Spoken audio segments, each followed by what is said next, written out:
আমরা যখন বুঝি বলছি, যখন পাচ্ছি তখন হচ্ছি, হরিনামটা যখন আমি পাচ্ছি তখন করছি। কেমন হরিনাম করার যে কোনো একটা নিয়ম যে এই সময় বেশি বলা হয়েছিল তো কথা না, আমার যখন সহ্য করবে তখন আমি করবো, সারাদিন করবো। হ্যাঁ, আর ফলকামী জগতের লোক ওই যে সমস্ত ফলের জন্য সময়, দেব সময়, দিন, মাস এই সমস্ত দেখে। এরা সাধারণ লোক ফলকামী, ফলের দরকার নেই, ভগবানকে পছন্দ করতে হবে। তোমার যত বাড়াবে তোমার তত টাকা জমবে, তোমার সম্পদ তত বাড়বে। হ্যাঁ, সেই জন্য এটা বলা আছে।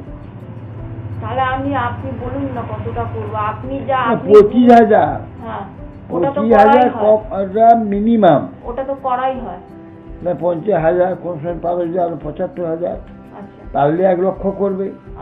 তাহলে বাধা নেই কিছু, কিন্তু শরীরের উপরে দেখে তোমার সম্ভব অসম্ভব বুঝে করবে সেটা।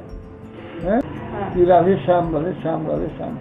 হ্যাঁ, এইরকম সবসময় একটা অভ্যাস রাখবে, যেটা নাকি চলছে। তখন তো যখন তোমার মৃত্যু হয়ে যাবে তখন তোমার তো করতেই থাকবে, তুমি মৃত্যুর সময় ভগবান নাম হয়ে যাবে। সেই জন্য সব এইভাবে করতে হয়। সিদ্ধ হবে মানে আমার স্বরূপ হরিনাম সিদ্ধ হইলে সব সিদ্ধ হয়ে যায়। হরিনাম সিদ্ধ হওয়ার অর্থ হচ্ছে আত্মাতে প্রতিষ্ঠিত হয়ে যাবে, স্বরূপ সিদ্ধি হয়ে যাবে।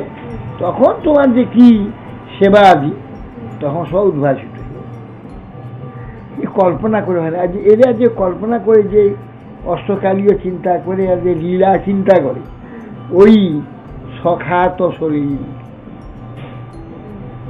সখাত শরীরে ওরা ডুবে যাবে, সমুদ্রের সন্ধান হবে না। সে সমুদ্র ভজনে তুমি যখন প্রতিষ্ঠিত হবে, তোমার অভিমান, তোমার মুক্ত হয়ে যাবে, তুমি যখন দেহাভিমান চলে যাবে তখনই আপনি স্ফুরণ হয়ে যাবে সেই ভগবান, তার লীলা, তার পরিকর, ওই হরিনামের মধ্যে থেকে সব প্রকাশ। হ্যাঁ, আর কোথাও যেতে হবে না। আর এরাই যে কল্পনা করে, যে কল্পনার যে গুরু পরম্পরাকে ওই সিদ্ধ প্রণালী পরম্পরা ধরে ওরা সিদ্ধ প্রণালীর মঞ্জুরি ভোজন দেয়, সব হচ্ছে অবৈধ। এটা অবৈধ, এগুলো আমরা গ্রহণ করি। প্রভুপাদকে নিষেধ করেছে না।